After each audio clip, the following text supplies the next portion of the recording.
केंद्र सरकार ने कुछ बड़े फैसले लिए हैं ताकि जो स्थिति है जो कोरोना काल में वो पटरी पर लौट पाए। चाहे आर्थिक स्थिति की बात हो या जनता का जो पैसा है वो बाजार में पहुंच पाए, इसको लेकर भी फिलहाल सरकार ने कुछ कदम उठाए हैं। एक तो सरकार ने बिना यानी कि अब जो फैसला लिया उसमें बिना सैर सपाटा एलटीसी यानी कि लीव ट्रेवल कंसेशन का भुगतान किया जा सकेगा।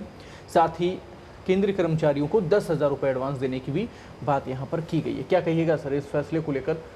क्या स्थितियाँ सुधर पाएंगी? अर्थव्यवस्था को लेकर के कोरोना आने के पहले से ही जिस तरह की स्थितियां चल रही थी उसके लिए एक मतलब जो अपन कोई दे सकते हैं मिसाल, तो वो ये है कि जब कोई व्यक्ति दलदल में फंस जाता है ना, उसके बाद वो बचने के लिए जितना हाथ पांव मारता है उतना ज़्यादा धंसता जाता है। कहीं ना कहीं हमारी अर्थव्यवस्था की स्थिति ऐसी है और कोरोना ने तो इसमें कोर्ट में खाज का काम किया है। अब तो ऐसी स्थिति हो गई है कि मतलब ना तो केंद्र की अर्थव्यवस्था आर्थिक स्थिति संभल रही है ना राज्यों की, दोनों की हालत ख़राब है। और दोनों एक मतलब राज्य सरकारें उम्मीद कर रही है केंद्र मदद देगी, क्योंकि जीएसटी आने के बाद राज्यों के हाथों में तो करों का बहुत ही कम हिस्सा रह गया, उनके पास लगभग कुछ नहीं बचा। जो कुछ मिलता है उनको केंद्र से ही मिलता है और उनसे ही उनका काम चलता है।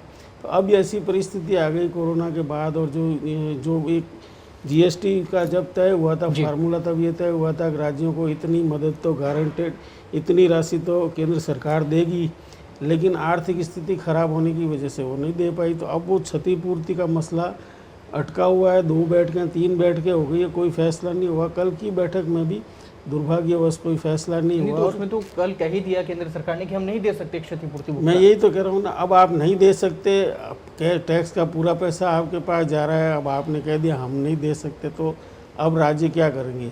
दूसरी बात इसमें इम्पोर्टेंट ये है कि केंद्र सरकार ने कल जो ऐलान किए केंद्रीय कर्मचारियों को एलटीसी का भुगतान किया जाएगा, और वो अगर घूमने नहीं भी जाएंगे तो भी उनको कर में छूट मिल जाएगी। लेकिन शर्त ऐसी रख दी कि उसके लिए 3 गुना खर्च करना पड़ेगा। वो फ़र्ज कीजिए आपने 40,000 रुपये एलटीसी ली, तो आपको 1,20,000 खर्च करने का हिसाब पेश करने पर टैक्स में छूट मिलेगी। तो ये उस लिहाज से तो ठीक है, खर्च बढ़ेगा और अर्थव्यवस्था को मजबूती मिलेगी। लेकिन आप ये सोचिए केंद्र कर्मचारी कितनी संख्या में है। अब हर राज्य के कर्मचारियों में इसी तरह की मांग उठेगी कि हमको भी इस तरह का भुगतान किया जाए या इस तरह की सुविधा दी जाए, तो राज्यों की स्थिति तो पहले से ख़राब है।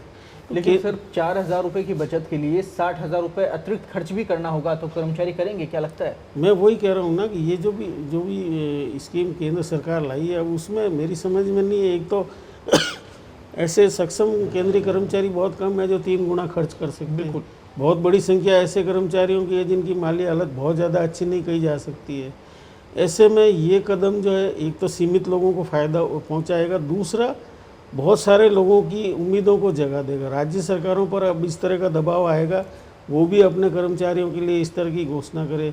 एक 10,000 रुपये का रुपये कार्ड जारी करने की बात हुई है, उसमें ये है कि आपको 10,000 रुपये का एडवांस भुगतान कर दिया जाएगा, वो ब्याज मुक्त होगा और 10 किस्तों में आपको चुकाना होगा। ये डिमांड निश्चित रूप से अब राज्यों में भी उठेगी। बिल्कुल की जाएगी। तो राज्य क्या करेंगे, ये एक बड़ा सवाल हो गया है। और कहीं ना कहीं केंद्र सरकार जब भी कोई कदम उठाए तो उसको राज्यों को तो ध्यान में रखना ही पड़ेगा, क्योंकि राज्यों से मिलकर ही, मतलब राज्य भी केंद्र का दायित्व है। और जीएसटी के बाद तो लगभग पूरी आर्थिक निर्भरता राज्यों की जो है वो केंद्र पर ही हो गई है।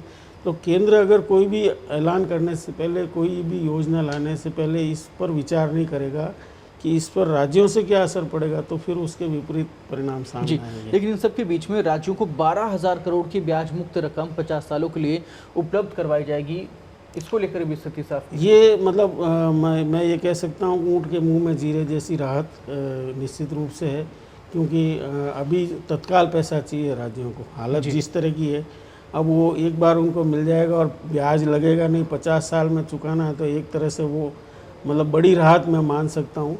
इस तरह के ही कदम केंद्र सरकार को उठाने चाहिए ताकि राज्यों की माली हालत भी सुधरे। और राज्यों की माली हालत सुधरे बिना अगर केंद्र सरकार ये सोचती है कि अर्थव्यवस्था पटरी पर आ जाएगी, तो वो बहुत बड़ी गलतफहमी में है।